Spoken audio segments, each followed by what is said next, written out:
Selamat datang di channel YouTube saya. Kali ini saya akan mempresentasikan tugas besar dari mata kuliah Stupa 4 atau Studi Terpadu 4. Maksud dan tujuan saya membuat video ini untuk memenuhi persyaratan mata kuliah Studio Terpadu 4 dari dosen pengampu Pak Arlan Kaharu, STMT.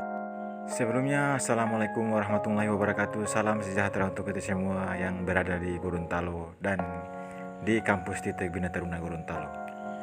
Ya, kita langsung masuk pada pembahasan pokok, background knowledge.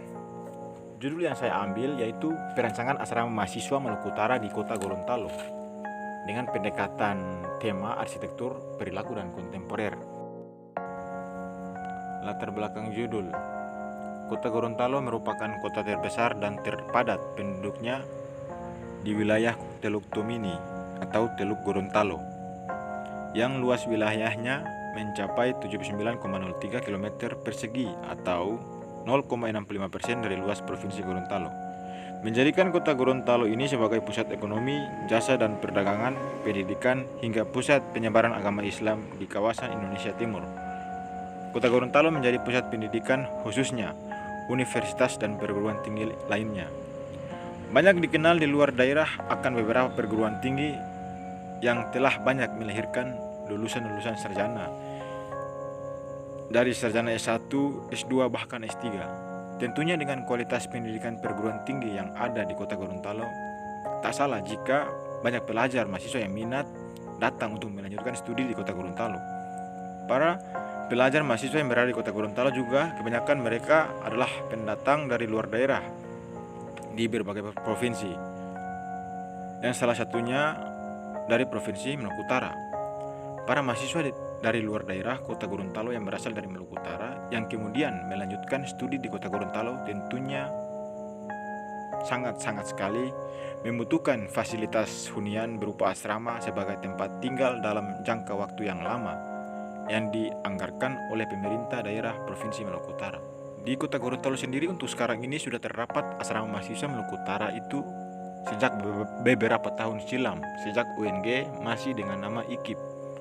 Asrama Maluku Utara terdiri dari 3 asrama dengan 3 masa bangunan pada lokasi yang berbeda di pusat Kota Gorontalo. Di antaranya asrama 1 atau sekret, asrama 2, dan asrama putri. Ketiga asrama tersebut berlokasi tak jauh dari kampus dan lokasinya bisa dikatakan strategis karena berada di pusat Kota Gorontalo, tepat pada pusat pendidikan. Namun ada beberapa kekurangan pada asrama Maluku Utara, yaitu kondisi bangunan asrama secara fisik mudah roboh ketika terjadi gempa nanti. Disebabkan karena ketiga asrama tersebut hanyalah bangunan rumah tinggal biasa warga yang kemudian dibeli dan dibalik namakan kepemilikannya menjadi asrama Maluku Utara hingga saat ini. Jarak antara ketiga asrama mahasiswa tersebut saling berjauhan. Minim fasilitas pendukung asrama dan kurangnya keamanan dikarenakan bangunan yang sudah mulai tua. Ketiga bangunan asrama tersebut sampai sekarang masih ditempati oleh para mahasiswa Maluku Utara yang melanjutkan studinya di Kota Gorontalo dengan kondisi asrama yang minim fasilitas. Kita lanjut pada pengertian asrama. Asrama mahasiswa adalah suatu lingkungan perumahan sebagai tempat tinggal mahasiswa yang dalam perkembangan lebih lanjut dimungkinkan memiliki sarana lingkungan untuk melengkapinya, seperti perpustakaan, pengadaan buku, kantin, tempat olahraga, dan sarana lainnya yang diperlukan yang dikelola oleh mahasiswa dalam bentuk koperasi. Menurut Bekaira dan Copperman 1975, perumahan untuk mahasiswa merupakan kesempatan yang baik untuk mengembangkan dan meningkatkan kualitas pendidikan di lingkungan akademik. Hasrat untuk menyediakan ruang bagi mahasiswa yang mewadahi komputerisasi yang aktif, nyaman, dan adanya kesempatan bersosialisasi merupakan prioritas dari rencana universitas perguruan tinggi. Yang kedua, fungsi asrama mahasiswa. Itu poin pertama, sebagai sarana untuk tempat tinggal bagi mahasiswa selama menempuh studinya di luar daerah. Yang kedua, sebagai asrama untuk mempererat hubungan sosial dan kekeluargaan antara sesama. Fungsi yang ketiga, sebagai sarana untuk membentuk pribadi mahasiswa yang sehingga dapat mandiri, disiplin, dan bertanggung jawab. Fungsi asrama yang terakhir yaitu sebagai sarana penunjang kegiatan belajar yang efektif dengan lingkungan yang kondusif.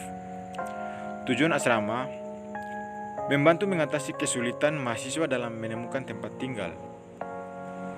Tujuan yang kedua yaitu memberikan kontribusi positif dalam mengisi kegiatan bagi mahasiswa yang diselenggarakan oleh perserikatan asrama, kerohanian maupun kegiatan kemahasiswaan.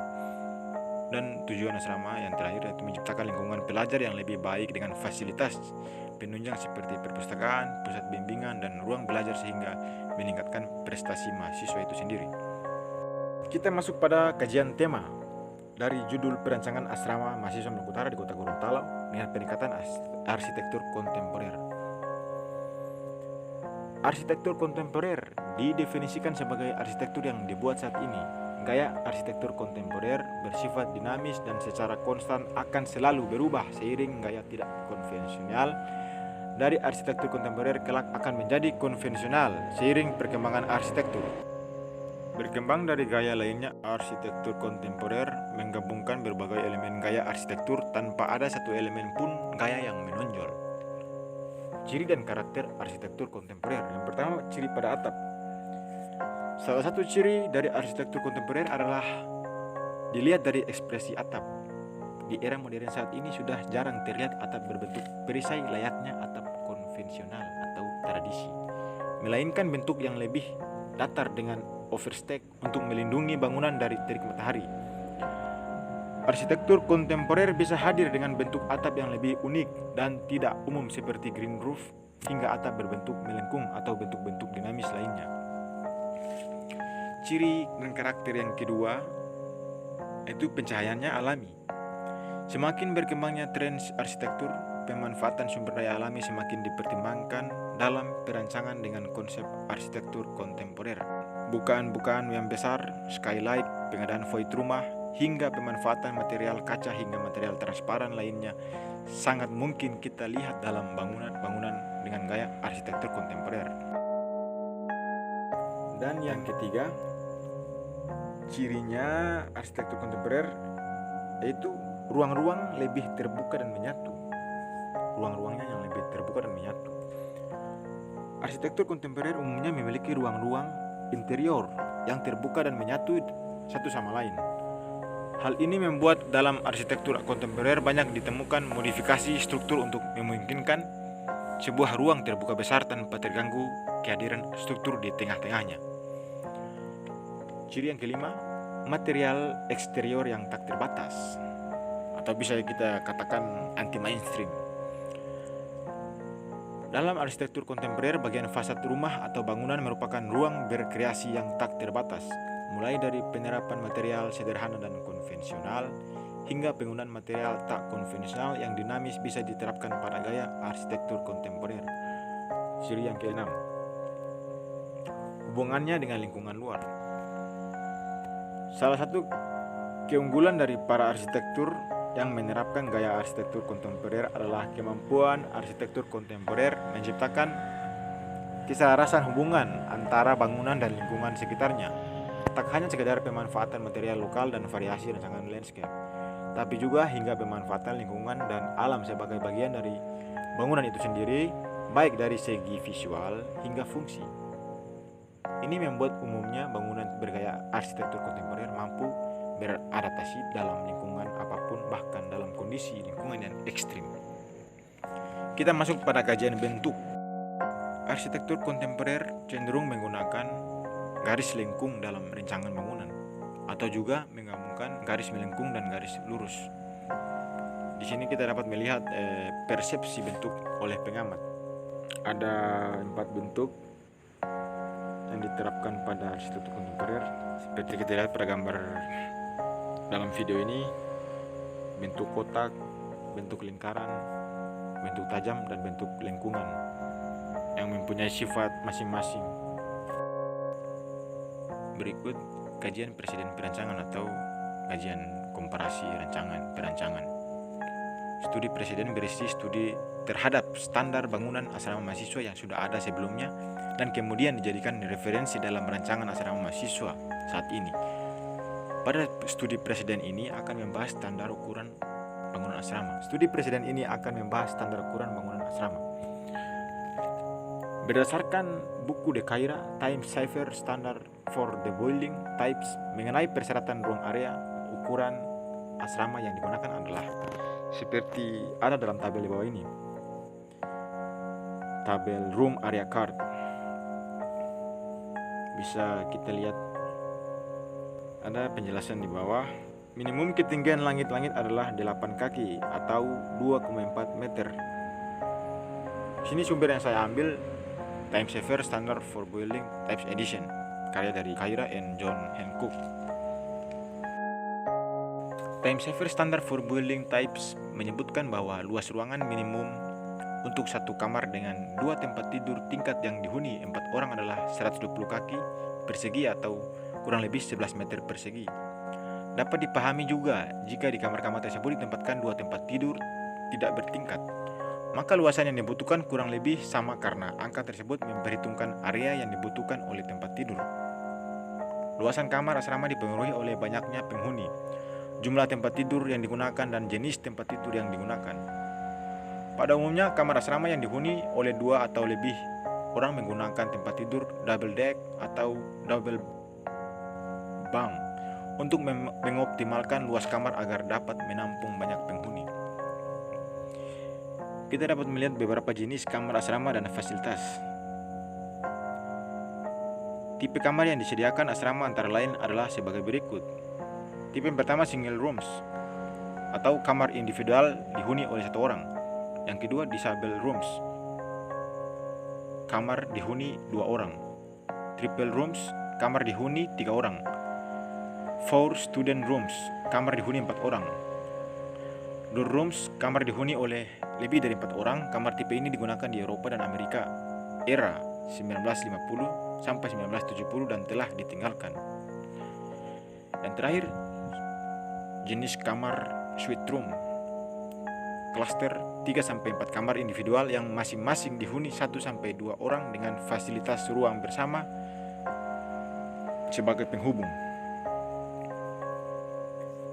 Muslim et al. 2012 melakukan studi kepuasan mahasiswa terhadap tempat tinggalnya terkait jenis layanan dan fasilitas yang ditawarkan.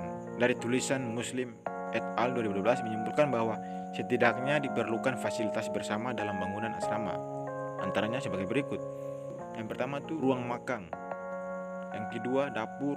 Yang ketiga kamar mandi pribadi, area belajar, area olahraga, area rekreasi, jaringan internet dengan kecepatan tinggi, dan area parkir. Dalam Kepres disebutkan juga fasilitas bersama sebuah asrama yang meliputi perpustakaan, kantin, koperasi, dan sarana olahraga juga. Kajian presiden berikutnya tentang tampilan bangunan. Bentuk dasar denah pada bangunan asrama adalah perpaduan antara bentuk segi empat atau kotak, bentuk lingkaran, bentuk tajam, dan bentuk melengkung, sesuai dengan ciri khas tampilan bangunan kontemporer itu sendiri. Kita dapat lihat gambar yang ada di slide ini, contoh bangunan kontemporer. Dan asrama yang dibangun nantinya akan mengikuti atau mengambil referensi bentuk dari bangunan tersebut atau bangunan yang bergaya kontemporer. Yang saya kasih contoh 2 bangunan tersebut. Ya, terima kasih. Demikian yang dapat saya presentasikan. Lebih dan kurangnya saya mohon maaf. Dan terima kasih untuk dosen pengampu mata kuliah Stupa 4 atau Studio Terpadu 4, Pak Arlan Kaharu STMT, atas segala usaha, semangatnya, dan kemauannya untuk membimbing kami sebagai mahasiswa arsitektur Sekolah Tinggi STITEK Bina Taruna Gorontalo. Assalamualaikum warahmatullahi wabarakatuh.